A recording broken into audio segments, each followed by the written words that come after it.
Questions of identity have always been popular in philosophy, but they're becoming increasingly relevant in today's world. Obviously, not everyone takes the philosophical approach to identity. And of course, there's different aspects to it.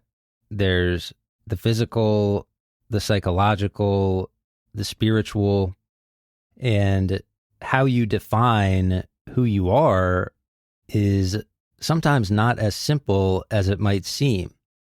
When pondering a certain aspect of your identity, you might be wondering, is this who I am?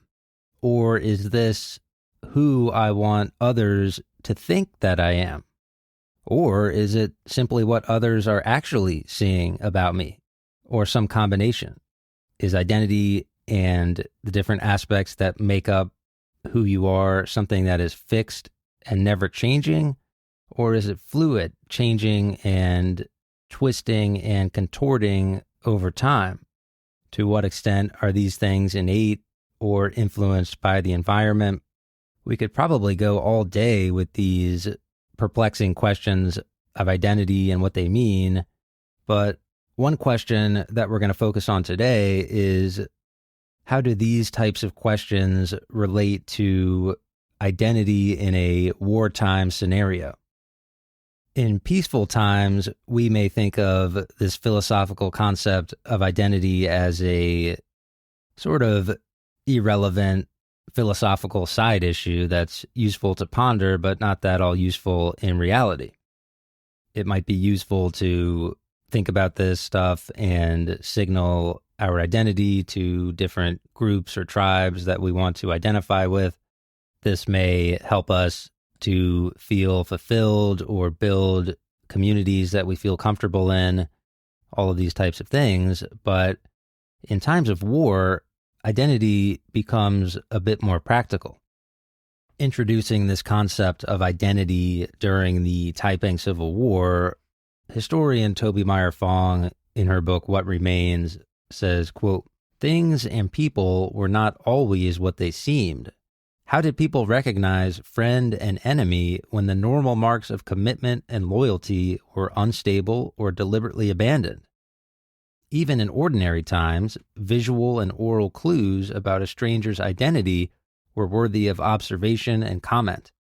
In the context of war, an out-of-place accent, unusual attire, facial tattooing, stubble on the forehead, or the gleaming white of too recent a shave, travel documents, door plaques, all could and did announce or betray claims of affiliation and thus took on outsized significance. The stakes could be, and often were, high. Crossing between worlds could cost one's life or lead to permanent disfigurement, as many who sought to escape captivity learned to their misfortune." End quote. What Tobie Meyer-Fong is saying here is that humans are always projecting their identity. There may be healthy reasons for this, there may be unhealthy reasons for this, but we can all imagine this, right? We've all seen bumper stickers, we've all seen signs in the yard, we've all seen tattoos, different things that people do to signal where they stand on certain issues or project a sense of community or affiliation with certain groups, any number of reasons, right? But in times of war, these identities and these signaling of identities takes on an outsized significance. Because if you find yourself with the wrong identity at the wrong time, you may also find yourself without a head soon enough. So when we look back at the past retrospectively, oftentimes we like to assign identities to some sort of us versus them narrative, placing people into two sides of a war, in this case, the Taiping or the Qing. But the reality is that identity wasn't so simple. As Tobie Meyer-Fong points out, fluidity was often required to survive. As an example, consider merchants. traveling from place to place, buying and selling goods, trading, doing business. And if you were going to do business in a Taiping-controlled area, you better look like the Taiping and you better dress like them and act like them if you want to have success or potentially if you want to survive. Another example would be refugees fleeing from one war-torn area to another. If you're fleeing into Taiping-controlled territory, it might be better for you to look like a Taiping, and if you're fleeing into Qing-controlled territory, you might do the opposite. Remember that one of the characteristics of the Taiping Civil War was this idea that oftentimes cities or towns or villages were overrun multiple times by multiple different armies. Bandits, and then the Taiping, and then the Qing armies, and then the Qing militias. So territory was controlled by different sides at different times. Sides were constantly shifting, and normal people had to adapt to the circumstances that they found themselves in order to survive.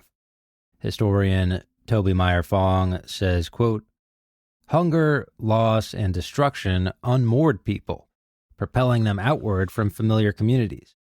Various powers issued travel papers and other documents in order to maintain control over local populations, and people changed paperwork as they moved through a war-torn landscape. Armies raised flags bearing their insignia in order to demarcate their authority. Captives in many cases were made to bear, bodily, the mortification of their captivity. Marked bodies had to be unmarked or disguised in order for individuals to go about the business of everyday life if that business took them across the shifting boundaries between Taiping and Qing territory. A captive's anxiety about his own hair, appearance, and accent signaled discomfort about passing, allegiance, and identity, and concern with the hair, appearance, and accent of others reflected widespread fear of infiltration and betrayal, and the possibility that people in transit were not what or who they appeared to be. In theory, or with hindsight, identities and values were absolute and clearly legible. In practice, they were often disturbingly contingent." End quote. As the Taiping Civil War became more and more chaotic, fears of disguise and treachery and infiltration and betrayal became more prevalent on both sides of the conflict. Both sides had things like uniforms and badges and wooden ID seals to help verify that people who said they were something were actually that something. But of course, anyone who's ever watched a good action movie knows that these types of things can be replicated and faked.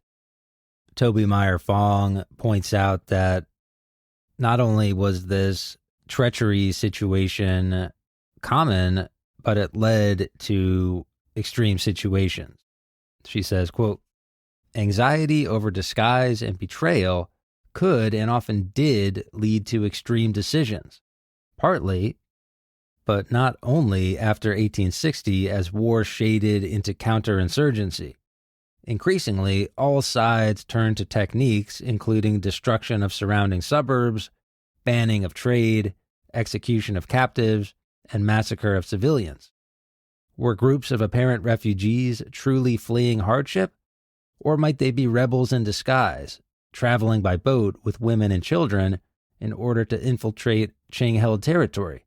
How was one to distinguish between disbanded soldiers from Taiping spies? And could an itinerant fortune teller be a secret agent?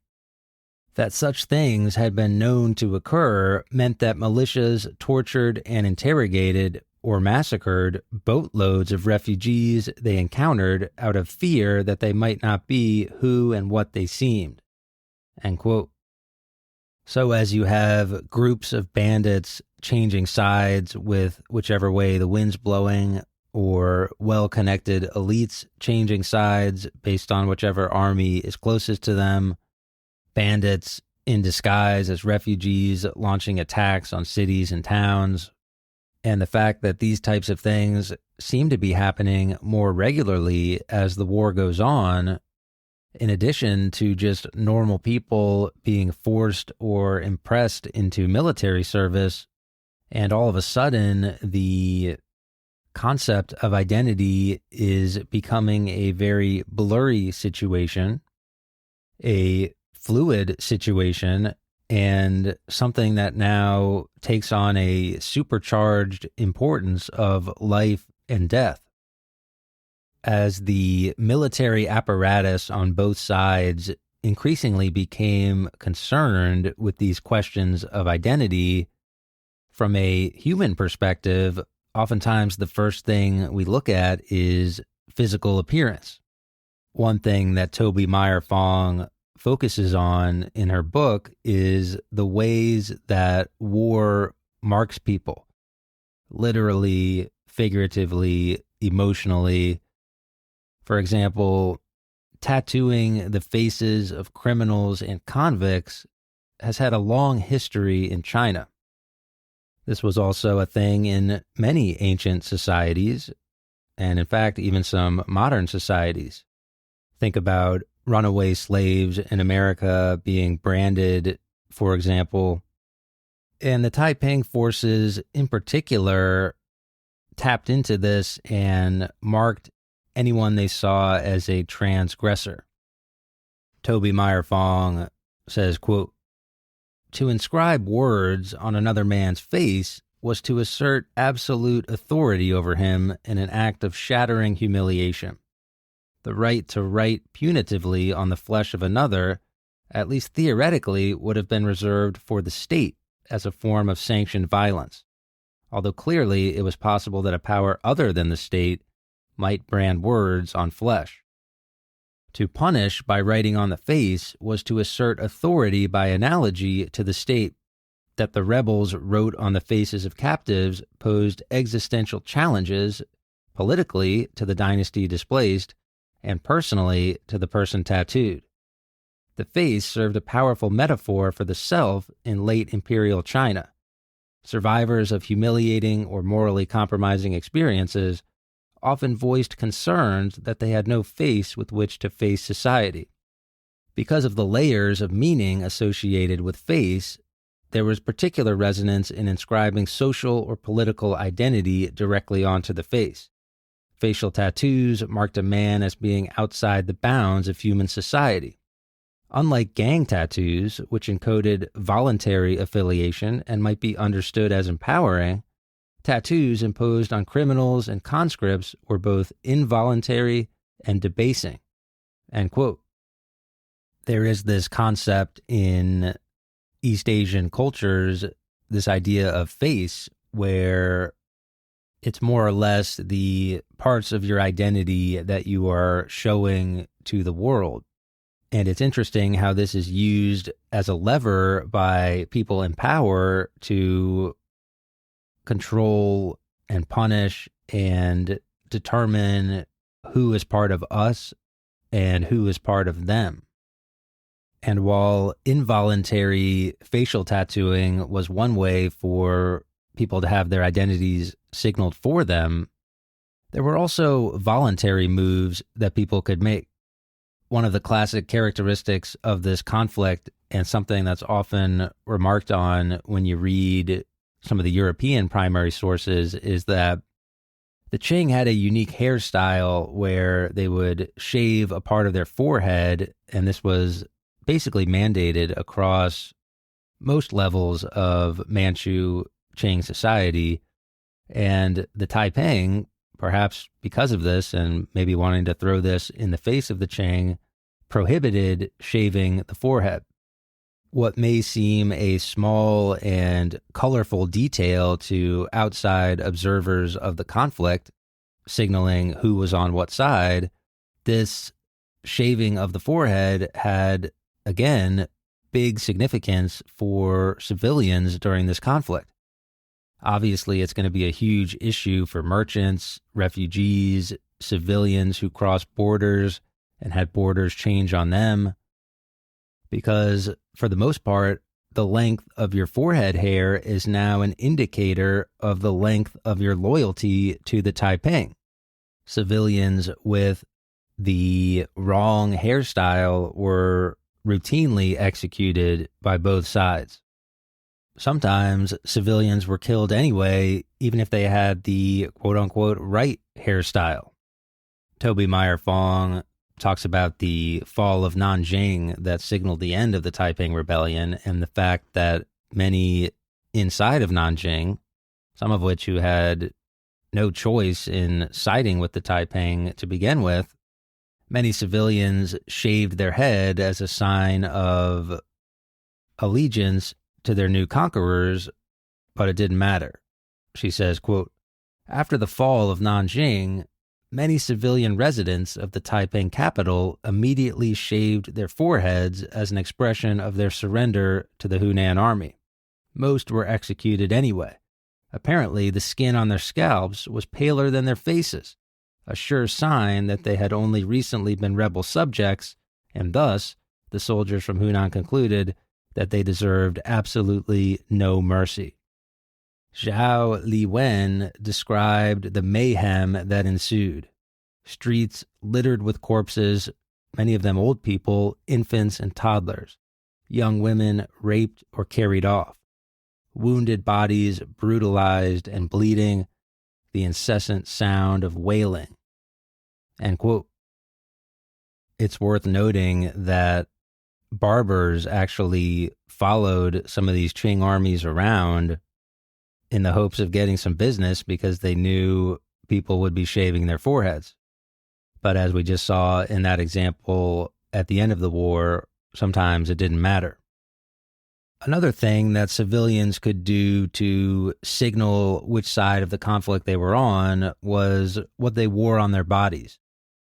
In general, the Taiping wore more vivid colors, more reds, more yellows, while the Qing were a little bit more reserved in their color choices.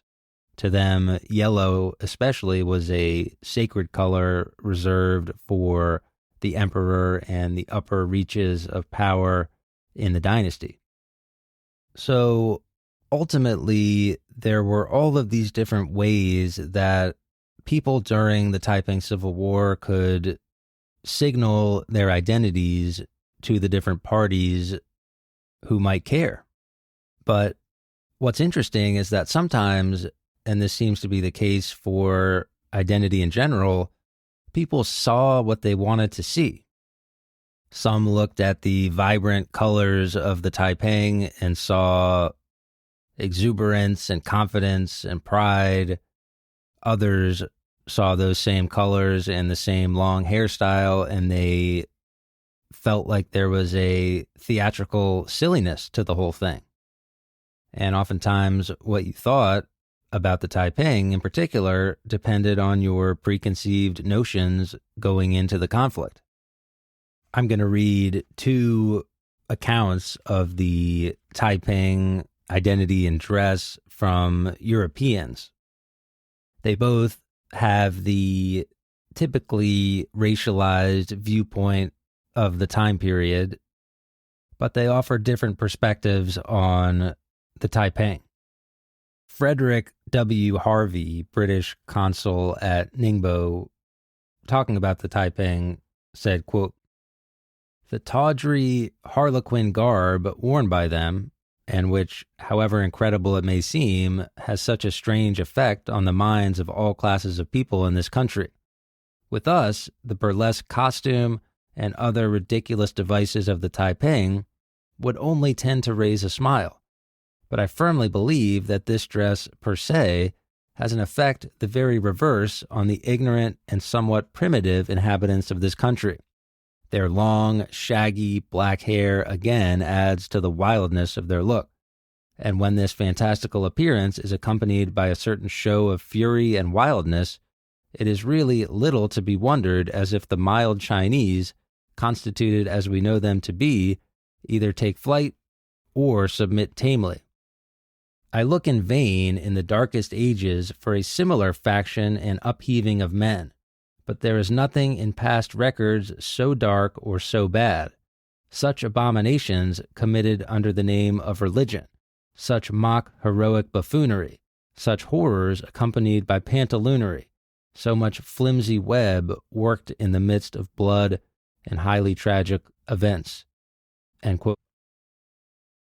I think it's safe to say that William Harvey has a low opinion of the Taiping in general, but as we talked about in the previous series on the Taiping Civil War, many in Europe supported the Taiping, especially missionaries and certain brands of enlightened nationalists. Taiping supporter Augustus Lindley said, quote, "One of the most remarkable contrasts between the Taipings and their enslaved countrymen, and the first to attract the observation of foreigners, is their complete difference of appearance and costume. The Chinese are known as comparatively stupid-looking and badly dressed race. The disfigurement of the shaved head not a little causing this." End quote.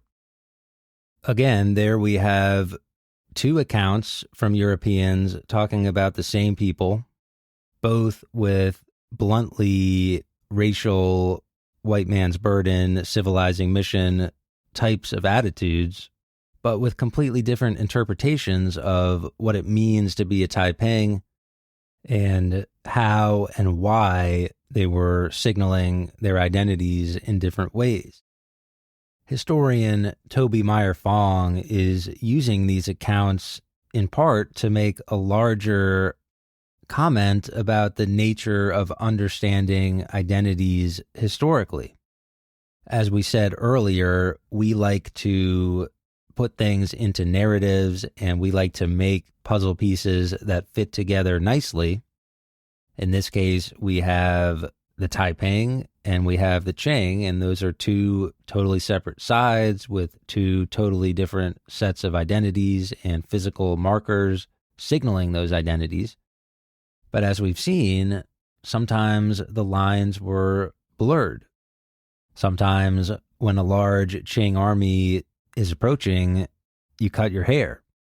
Furthermore, our understanding of why that haircutting is happening is coming from accounts like the ones we read from Frederick Harvey and Augustus Lindley. And these people come to the situation with their own biases and perspectives on the world that are coloring those opinions. Tobie Meyer-Fong says, quote, "The archives are filled with lies and half-truths, often told in service to petty controversies among officers and officials.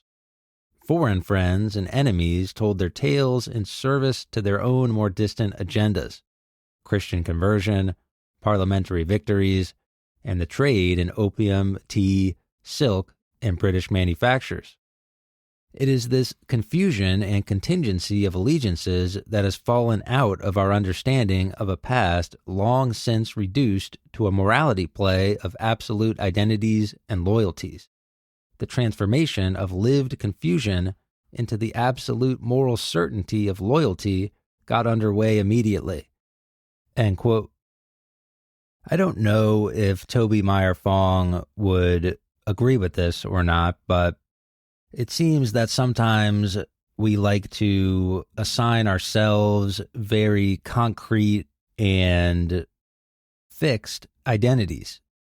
I am this, or I am that. And on the flip side, we like to assign others very absolute and concrete identities. He is that, or she is this. And oftentimes, this is in the service of helping us to piece things together and put together a narrative that makes sense of our own world or makes sense of a ancient past. But perhaps what Tobie Meyer-Fong is arguing here is that a more complex and fluid sense of historical identity should be explored, not just in the Taiping Civil War, but in various other historical conflicts and maybe even our own personal lives.